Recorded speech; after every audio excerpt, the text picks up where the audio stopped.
Hello guys, welcome to my YouTube channel of physiology. आज हमारा topic है neuronal physiology. Neuronal physiology में जो दो मेन टॉपिक्स हम पढ़ेंगे, एक ग्रेडेड पोटेंशियल होगा और एक एक्शन पोटेंशियल होगा। Graded potential means short range electrical signals और action potentials long range electrical signals होते हैं। अब इनके फंक्शंस को, न्यूरॉन और नर्व सेल के फंक्शंस को स्टडी करने के लिए कि ये मेम्ब्रेन पोटेंशियल को कैसे यूटिलाइज करते हैं इलेक्ट्रिकल सिग्नल्स को जनरेट करने के लिए, तो इन तमाम चीज़ों को पढ़ने से पहले हमें एक न्यूरॉन और नर्व सेल के स्ट्रक्चर का पता होना चाहिए। ये जो एक्सपेंडेड पोर्शन है, ये सेल बॉडी है, इसके साथ ये डेंड्राइड्स हैं। डेंड्राइड्स को इनपुट जोन कहा जाता है। ये सिंगल जो एक लार्ज ब्रांच है, इसे एक्सॉन कहेंगे, ये कंडक्टिंग जोन है। और जहाँ पे सेल बॉडी और एक्सॉन की जंक्शन होती है, इसे एक्सॉन हिलक कहा जाता है, ट्रिगर जोन। ये ट्रिगरिंग जोन है जो स्टिमुलस को रिसीव करेगा और एक एक्शन पोटेंशियल जनरेट होगा। याद रखें, एक्शन पोटेंशियल यहाँ पे जनरेट होगा जो लॉन्ग रेंज सिग्नल होगा। ये एक्सॉन टर्मिनल्स हैं, ये आउटपुट जोन है।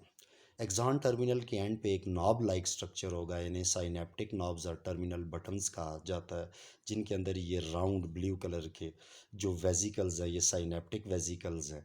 साइनेप्टिक वेजिकल्स के अंदर न्यूरो ट्रांसमीटर्स होंगे। अब एक और लेक्चर जो है आप देख सकते हैं फिजियोलॉजी चैनल पे, जो रेस्टिंग मेम्ब्रेन पोटेंशियल और मेम्ब्रेन पोटेंशियल के हवाले से है। अगर आप पहले उस लेक्चर को देख लें तो ये चीज़ें ज़्यादा आसान हो जाएंगी। जैसा कि मैंने आपको बताया कि इस वीडियो में हम जो हैं चेंजेस इन मेम्ब्रेन पोटेंशियल, यानी जो रेस्टिंग मेम्ब्रेन पोटेंशियल होता है उसमें जो चेंजेस आती हैं उसकी वजह से जो इलेक्ट्रिकल सिग्नल्स जनरेट होते हैं वो स्मॉल चेंजेस भी हो सकती हैं, जिन्हें ग्रेडेड पोटेंशियल्स कहा जाता है। Graded potential small distance travel करते हैं और ये स्मॉल चेंजेस होती हैं मेम्ब्रेन पोटेंशियल में। फॉर एग्ज़ाम्पल -70 से -50 अगर डीपोलराइजेशन हो गई है तो ये 20 मिली वोल्ट्स चेंज आई है। और अगर -70 से -50 डीपोलराइजेशन हुई है तो ये 15 मिली वोल्ट चेंज है। तो इनकी रेंज कम होती है। जो वोल्टेज की जो चेंज आ रही है, जो रेस्टिंग मेम्ब्रेन पोटेंशियल में जो चेंज आ रही है वो स्मॉल चेंज होती है। और इसी लेक्चर में हम डिस्कस करेंगे कि डिक्रीमेंटल प्रोपेगेशन क्या होती है, graded potentials short distances travel करके डाई आउट क्यों करते हैं। फिर नेक्स्ट लेक्चर में हम एक्शन पोटेंशियल्स को डिस्कस करेंगे। तो पहले हम रेस्टिंग मेम्ब्रेन पोटेंशियल में जो स्मॉल चेंजेस आती हैं, जिन्हें ग्रेडेड पोटेंशियल्स कहा जाता है, इन्हें हम डिस्कस करेंगे। अच्छा जी, अब देखें जी, न्यूरॉनल फिजियोलॉजी। न्यूरॉन्स और मसल सेल्स ये एक्साइटेबल सेल्स हैं, ये एक्साइटेबल टिश्यूज़ होते हैं, क्योंकि इनका जो रेस्टिंग मेम्ब्रेन पोटेंशियल है, इनमें जो चेंजेस आती हैं वो सर्व करते हैं as electrical signals. Previous lecture में हम डिस्कस कर चुके हैं कि एक रेस्टिंग मेम्ब्रेन पोटेंशियल कैसे जनरेट होता है।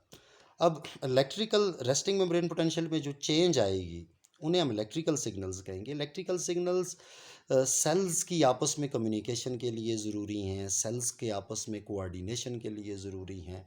अगर सेल्स ने कोई केमिकल मैसेंजर रिलीज़ करना है, कोई हार्मोन रिलीज़ करना है, कोई न्यूरोट्रांसमीटर रिलीज़ करना है, तो उसके लिए ये इलेक्ट्रिकल सिग्नल्स इंपॉर्टेंट हैं। स्केलेटल मसल्स की कंट्रैक्शन के लिए इम्पॉर्टेंट है। जैसा कि हम पिछले प्रीवियस लेक्चर्स में डिस्कस कर चुके हैं कि एक न्यूरॉन का resting membrane potential -70 milli volt होता है। अब resting membrane potential uneven distribution of ions की वजह से है in extracellular fluid and intracellular fluid. फिर डिफरेंट आइंस की डिफरेंट परमिएबिलिटीज़ हैं, जैसा कि रेस्टिंग लेवल पे 50 to 75 times cell membrane neuron की ज़्यादा परमिएबल होती है। पोटाशियम के लिए ज़्यादा परमिएबल होती है एज़ कम्पेयर टू सोडियम। और फिर इसी तरह से ही जो एनाइंस होते हैं इंट्रासेलुलर फ्लूइड के प्रोटीन्स, वो नेगेटिवली चार्ज हैं, इनकी वजह से रेस्टिंग मेम्ब्रेन पोटेंशियल होता है। और इसी तरह से सोडियम और पोटाशियम एटीपेज पंप भी रेस्टिंग मेम्ब्रेन पोटेंशियल को स्टैब्लिश करने में मदद देता है। अब थ्री टर्म्स हैं जी, पोलराइजेशन, डीपोलराइजेशन, रीपोलराइजेशन, और एक और है हाइपर पोलराइजेशन। इन टर्म्स का हमें पता होना चाहिए। ये हम पहले भी प्रीवियस लेक्चर में हमने डिस्कस किया हुआ है कि जब unequal, opposite, unbalance charges cell membrane के क्रॉस सेपरेटेड होंगे तो वो ही मेम्ब्रेन जो है पोलराइज्ड होगी। अगर हमारे पास वैल्यू 0 मिली वोल्ट हो तो फिर इसका ये मतलब है कि वो मेम्ब्रेन पोलराइज्ड नहीं है। अब जो है जितने ज़्यादा अपोजिट चार्जेस सेपरेट होते हैं क्रॉस दी मेम्ब्रेन, उतना ज़्यादा मेम्ब्रेन पोटेंशियल होता है। ये आप तीन केसेस देख लें, ए, बी और सी। जस्ट थ्री अपोजिट चार्जेस हैं, सेपरेटेड हैं। यहाँ पे फोर हैं, यहाँ पे अबाउट 6 to 7 चार्जेस होंगे। तो जितने ज़्यादा सेपरेटेड चार्जेस होंगी उतनी ज़्यादा पोलराइजेशन होगी। यहाँ पे सबसे कम है, ये इंटरमीडिएट पोलराइजेशन है। अब देखें डीपोलराइजेशन। इंटरनल नेगेटिव पोलैरिटी में कोई भी डिक्रीज़ हो तो उसे डीपोलराइजेशन कहते हैं। देखें फॉर एग्ज़ाम्पल, अगर एक न्यूरॉन का मेम्ब्रेन पोटेंशियल -70 से -60 हो गया है, यानी इंटरनल नेगेटिव पोलैरिटी डिक्रीज़ हुई है, तो जो इंटरनल नेगेटिव पोलैरिटी होती है, जो नेगेटिविटी होती है, इसमें कोई भी डिक्रीज़ आए, इसे डीपोलराइजेशन कहा जाता है। रीपोलराइजेशन, ये डीपोलराइजेशन का रिवर्स है। जब ये बॉटम पे देखें कि जब एक सेल -60 से वापस -70 पे जाएगा, यानी इंटरनल नेगेटिव जो पोलैरिटी है वो दोबारा से बढ़ गई है, दोबारा से रेस्टिंग उसने अटेन कर ली है, तो ये रीपोलराइजेशन है। अब हाइपर पोलराइजेशन, जब कभी भी internal negativity resting membrane potential से भी ज़्यादा हो जाए, जिस तरह से एक नर्व सेल के केस में -70 से -80 अगर पोलैरिटी हो गई है, तो इसे हाइपर पोलराइजेशन कहा जाता है। ये हाइपर पोलराइजेशन हम एक्शन पोटेंशियल्स में डिस्कस करेंगे। अब जो इलेक्ट्रिकल सिग्नल्स होते हैं, ये स्मॉल इलेक्ट्रिकल करंट होता है, यानी चेंजेस इन मेम्ब्रेन पोटेंशियल और resting membrane potential serve as electrical signals. अब रेस्टिंग मेम्ब्रेन पोटेंशियल में कोई भी चेंज आएगी तो हम उसे इलेक्ट्रिकल सिग्नल कहेंगे। अब ये मैंने आपसे डिस्कस कर चुका हूँ कि रेस्टिंग मेम्ब्रेन पोटेंशियल में कोई भी चेंज हो उसे इलेक्ट्रिकल सिग्नल्स कहेंगे। अगर लार्ज चेंजेस हों रेस्टिंग मेम्ब्रेन पोटेंशियल में तो उन्हें एक्शन पोटेंशियल कहा जाता है। जिस तरह से अगर -70 से +70, ये 100 मिली वोल्ट की चेंज है, इसे एक्शन पोटेंशियल कहेंगे। इस तरह के जो इलेक्ट्रिकल सिग्नल्स हैं ये न्यूरॉन्स पे लार्ज डिस्टेंस ट्रैवल करते हैं। इनकी जो प्रोपेगेशन होती है ये नॉन डेक्रीमेंटल है, यानी कोई भी चेंज नहीं आएगी। अगर एक्सॉन हिलक पे अगर एक एक्शन पोटेंशियल ने जनरेट किया है तो वो non, without any decrease, without any gradual decrease, वो एक्सॉनल टर्मिनल्स तक ट्रैवल करेगा। लेकिन ये जो स्मॉल चेंजेस होती हैं, अबाउट 15 to 20 मिली वोल्ट की जो चेंजेस होंगी रेस्टिंग मेम्ब्रेन पोटेंशियल में, ये स्मॉल चेंजेस होती हैं रेस्टिंग मेम्ब्रेन पोटेंशियल में। इनकी वजह से जो इलेक्ट्रिकल सिग्नल्स आएंगे वो स्मॉल डिस्टेंस ट्रैवल करते हैं। ये स्मॉल डिस्टेंस इलेक्ट्रिकल सिग्नल्स होते हैं, ग्रेडेड पोटेंशियल्स कहेंगे। और ग्रेडेड पोटेंशियल्स डेक्रीमेंटल प्रोपेगेशन होती है, ये just 1 to 2 millimetres distance travel कर सकते हैं ऑन एक्सॉन्स। और इनकी जो है इनकी जो मैग्नीट्यूड है वो डिक्रीज़ होगा, और ये ज्यों ज्यों ट्रैवल करते हैं फिर ये डाई आउट होते हैं। अब जी ग्रेडेड पोटेंशियल्स, अब कोई भी ट्रिगरिंग इवेंट हो सकता है। आया वो ट्रिगरिंग इवेंट कोई केमिकल स्टिमुलस है, मैकेनिकल स्टिमुलस है, या इवन इलेक्ट्रिकल स्टिमुलस है, वो सोडियम चैनल्स को ओपन करवा दे। ग्रेडेड पोटेंशियल्स में कोई भी ट्रिगरिंग इवेंट, चाहे केमिकल है, मैकेनिकल है या इलेक्ट्रिकल है, वो सोडियम की गेटेड चैनल्स को अगर ओपन करवा दे तो देखें इस डायग्राम में जिस तरह से ये एक रेस्टिंग मेम्ब्रेन पोटेंशियल -70 पे होगी। ये देखें एम मेम्ब्रेन के लिए ये एक मेम्ब्रेन है और ये रेस्टिंग लेवल पे है। स्टिमुलस कोई भी हो सकता है कि इलेक्ट्रिकल, केमिकल और मैकेनिकल, वो इन गेटेड चैनल्स को, यानी ये जो चैनल्स है ये क्लोज्ड है। अब देखें नेक्स्ट डायग्राम में ये चैनल, सोडियम की चैनल्स जो हैं ये ओपन हो चुकी हैं। अब ये जब ओपन हुई हैं तो सोडियम का इन्फ्लक्स हुआ है। एक्स्ट्रा सेलुलर फ्लूइड से इंट्रा सेलुलर फ्लूइड में सोडियम ने मूव किया है। अब ये जो रेड पॉजिटिव और नेगेटिव हैं ये रेस्टिंग मेम्ब्रेन पोटेंशियल वाले चार्जेस हैं। अब सोडियम का जो इलेक्ट्रिकल ग्रेडियंट है वो भी फेवर कर रहा है इनसाइड मूवमेंट को। कंसंट्रेशन ग्रेडियंट भी सोडियम का उसे फेवर करता है कि वो इनसाइड आए। अब ये जो सर्कल्स में जो तीन चार्जेस हैं ये वो सोडियम है जो इन चैनल्स के ओपन होने की वजह से, सोडियम की गेटेड चैनल्स के ओपन होने की वजह से इन्होंने इनसाइड मूव की है। अब ये इनसाइड पॉजिटिव हो गई है एज़ कंपेयर टू आउटसाइड।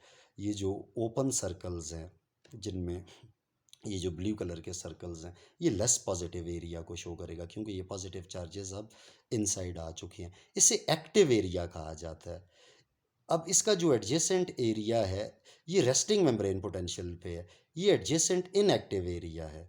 अब ये पॉजिटिव चार्जेस जब अपनी हाई कंसंट्रेशन से लो कंसंट्रेशन की तरफ जाएंगे और अपोजिट चार्जेस अट्रैक्ट भी करते हैं, जब ये इस तरफ मूव करेंगे या यही सोडियम जो इनसाइड मूव करके आए हैं ये इस साइड पे इधर मूव करेंगे तो ये आपके पास एक इलेक्ट्रिकल सिग्नल होगा क्योंकि net flow of charges is electrical current.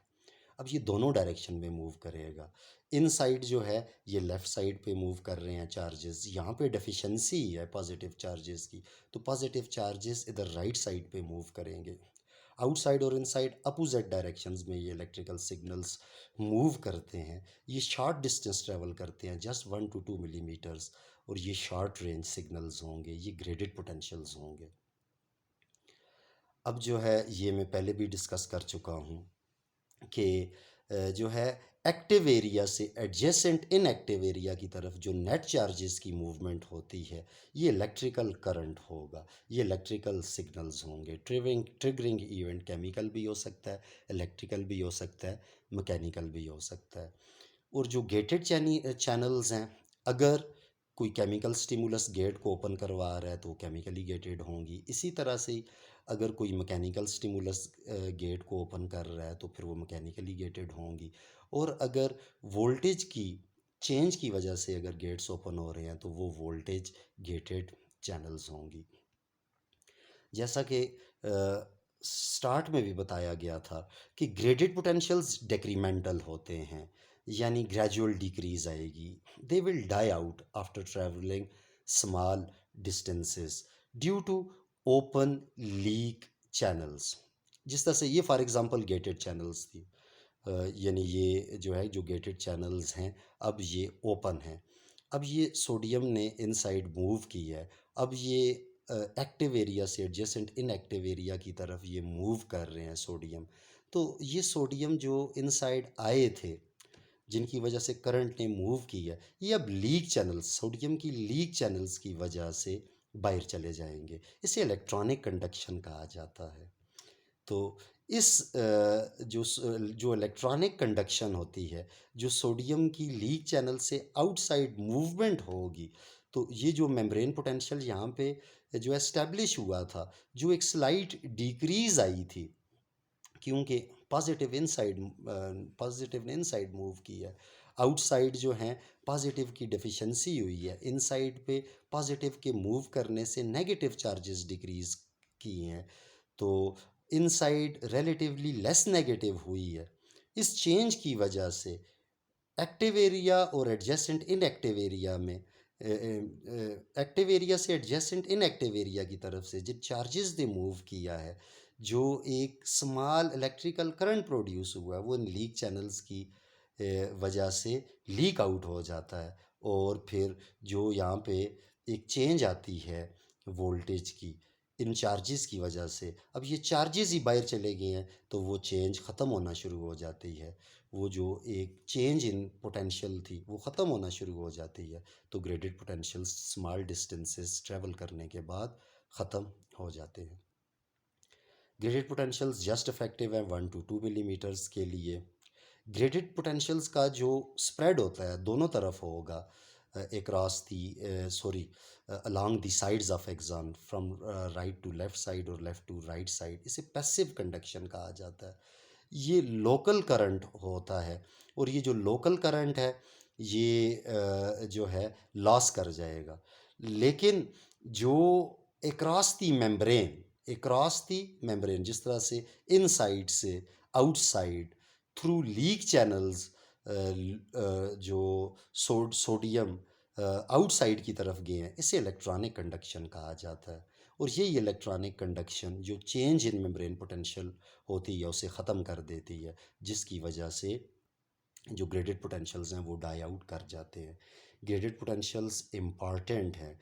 ये जो है एंड प्लेट पोटेंशियल्स के लिए ज़रूरी होते हैं। ये नेक्स्ट वीडियो में हम डिस्कस करेंगे। ये पोस्ट साइनेप्टिक पोटेंशियल्स के लिए इम्पॉर्टेंट है, वो भी नेक्स्ट वीडियोज़ में डिस्कस होगा। Thank you.